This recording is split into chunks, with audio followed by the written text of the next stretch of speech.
Hello and welcome to the Luv Doc podcast with hosts Waldo Wachewski and Ophelia Bruschi.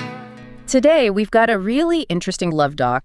It starts as this deeply personal letter, asking for relationship advice. Yeah. And then just without any warning, it morphs into this incredibly charged social and political commentary. It's pretty unique material. So our mission here is really to navigate that duality. We're going to extract the insights on, relationship dynamics. Right. But we also have to get into the really fascinating and, highly polarizing way that these extreme political views have started to bleed into places you wouldn't expect. Like the Luv Doc. Exactly, like an advice column. So the reader writes a letter to a Luv Doc, someone who calls herself Season of Sadness.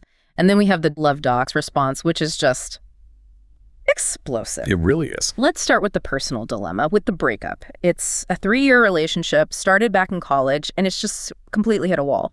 Yeah, and the initial attraction, the compatibility, it was apparently strong enough to, get them through those college years. Sure, the honeymoon phase. Right. But she says, and this is a direct quote, she realized the compatibility she thought they had was something she had made up in her own mind. Wow. That's a devastating thing to realize. It is. It's not just that it's ending, it's that she has to accept. She basically projected this whole future onto him. And, well, the real guy just wasn't that person. Exactly. We sometimes call that aspirational compatibility. You see it a lot with relationships that start young. In college, yeah. They work because of, shared classes, shared friends. Yeah. But when you take that structure away and real life kicks in, the projection it shatters. Yeah. She realizes she wasn't dating him. She was dating the idea of who she hoped he would become. And she lays out the evidence for why he won't become that person. It's pretty clear, but falls into, 3 categories? Ambition, politics, and intimacy. That's right. Let's start with ambition, because his inaction here seems to say everything. It really does. He talks a big game, right? Getting a better job, making more money. The ambition is all there in his words. Oh. But she writes he has never even asked for a promotion. Oof. Yeah. That lack of follow-through, it just speaks volumes. It's one thing to say you want something, but it's another to actually risk failure to go get it. And for her, that inaction signals a deep, deep problem for the future she wants. It's when the talk-to-action ratio just hit 0. He's choosing comfort, she wants growth. And then the second fracture point, politics. This one is very 2025. It is. She assumed they were on the same page, shared liberal values, but that started to crumble once he began spending all his time with his Trumpy coworkers. And that's a deal breaker now in a way it maybe wasn't before. It's a core moral value now, not just a policy preference. The fact that he's willing to just assimilate into that group, or at least stay silent, it undermines the entire value system she thought they built together. And the final point, the saddest one really, is just the physical death of the relationship. Yeah. Almost no romance. Sex is maybe once a month. He's never in the mood. She says they're just going through the motions. It's just habit. The emotional withdrawal obviously came first. The stalled ambition, the political drift, all of that just kills the spark. So she knows it's over. But she's caught in that classic trap. It's the holidays. She still has feelings for him. And she asks the Luv Doc, how can I break up cleanly without hurting him? And is that even possible? I don't know. What does the Luv Doc say? The Luv Doc comes in with the hard truth immediately. The simple answer is no. You can't. You can't do it cleanly. You can't. The Luv Doc is crystal clear on this.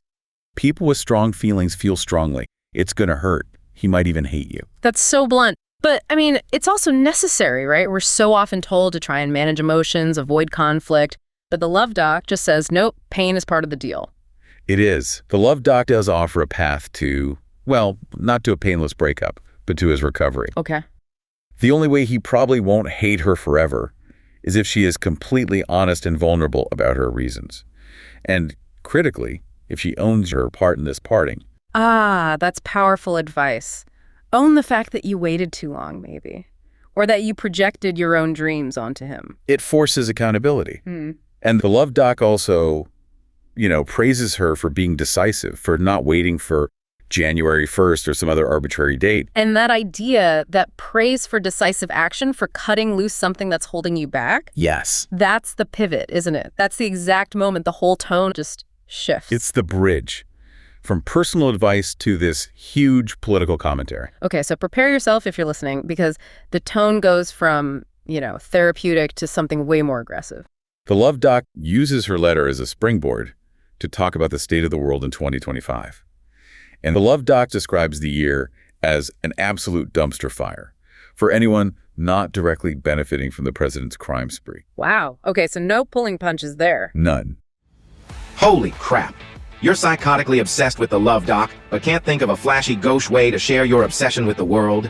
Stop thinking and make a beeline for the Luv Doc's home sweet home on the interwebs, thepleasurecraft.com, where you can find a veritable treasure trove of sick merch that will make even your coolest friends super gel. Honestly, I don't know why you didn't already think of this yourself, but you're welcome. Have fun on the Pleasure Craft. It was made just for you. Let me spell it out for you one more time. www.thepleasurecraft.com. The Luv Doc then immediately gets into how political debate itself has changed, how the stakes have just escalated massively. How so? There's a quote here. It says, "In less than 11 months, we've gone from debating whether Sleepy Joe was compos mentis to whether or not firing additional missiles at missile strike survivors constitutes a war crime." So the Luv Doc is using that specific, loaded terminology to frame the argument. Exactly. And then the Luv Doc answers the war crime question directly. Yeah. The conclusion is that the strikes are not a war crime because in the Luv Doc's view, America isn't officially at war. So what are they then, according to the Luv Doc? They're a crime as in first-degree murder. Whoa. Yeah. This is what the Luv Doc gets into these very specific, extreme allegations. The Luv Doc claims the Trump administration has carried out at least a dozen of these strikes. And claims a specific number of casualties. Yes, resulting in the deaths of 87 people. And based on these numbers, which the Luv Doc presents as fact, the Luv Doc says they can be, quote, safely called them serial murders. So the Luv Doc is framing this not as a political or military act, but as a criminal one. A criminal one. The doc says there's no gray area here, that these are just acts of killing planned at the highest level of government. And what's the prescribed solution? The Luv Doc doesn't linger on it, but immediately calls for impeachment proceedings and jail time. It's a direct, aggressive call for political action. And the critique doesn't stop with the administration. Not at all. It expands to the institutions around the government, specifically the media. The Luv Doc raises this very dark concern about real journalists getting diced up and hauled away in trash bags. And connects that directly to the administration. Directly. And to cement that critique of institutional failure, the doc calls the Pentagon press pool a parade of butt-sucking sycophants. So the argument being built is, if the government is committing these alleged crimes and the press is too cowardly to report it, then who is left to do anything? Which brings us to the final, furious part of the critique. aimed at the Republican opposition. Right at them. The Luv Doc basically questions their motives, asking if they're waiting for some high-def video of Trump molesting a child before they finally decide to change their minds. That is an incredibly hyperbolic and shocking metaphor. It is. It's meant to attack what the Luv Doc sees as a total lack of a moral red line for the party. And this whole political section ends with this one very memorable line. What is it? Aimed at the inaction of the opposition, it says. Santa doesn't have enough coal to reward this level of spinelessness. Wow. We have the death of a relationship because of inaction and then this furious demand for political action. Yeah. How does the Luv Doc actually tie these two things together? The connection, really, is the theme of decisiveness, of integrity.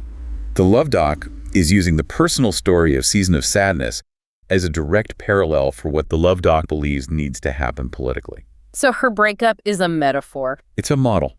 Her relationship had to end because the core values, the direction, it was all revealed to be rotten because of her boyfriend's inaction. And the Luv Doc praises her for recognizing that and acting on it. Yes. And then delivers the final line that ties it all together. Hopefully America will follow your lead. I see.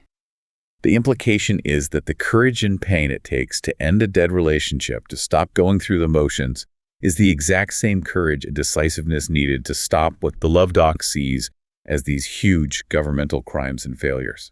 So for you listening at home, this Luv Doc is just a wild snapshot of how our current political climate isn't just background noise anymore. Not at all. It's a primary factor in our personal lives, and it's being used as the rhetorical basis for making these huge social demands. The Luv Doc is arguing that, tolerating political misalignment is a character flaw. The same as tolerating a stalled career or a dead-end relationship. It forces you to look at integrity on two levels, the micro and the macro. Personal integrity means facing hard truths, like ending it or owning your part in its failure. And political integrity, at least in the Luv Doc's very strong opinion, demands immediate and decisive action against what is perceived as massive wrongdoing. Okay, let's summarize what we've pulled from this. First, that really essential truth that you just can't end a long-term relationship without pain. Honesty is the only real tool you have. Right. And second, the shocking willingness of the Luv Doc to just dive headfirst into this aggressive political commentary. We're talking claims of serial murder, calling 2025 a dumpster fire, and attacking spinelessness in politics. Which leaves us with a final thought for you to take away. Yeah, and it goes back to the beginning. The relationship really started to crumble because the boyfriend talked about ambition, but never even asked for a promotion. The inaction. The inaction. So given the Luv Doc's argument that core values must align, think about this. How much do our partners' inactions, the things they don't do, the goals they don't pursue, how much does that reveal about their true, deep-seated character compared to the things they just say they believe? That gap between what someone says and what they do. Exactly. That gap can be the death knell for a relationship, and maybe for a political system, too. Thank you for listening to the Luv Doc podcast. To read the column that spawned this podcast, go to austinchronicle.com/columns/the Luv Doc. There are probably worse things to do with your time, right?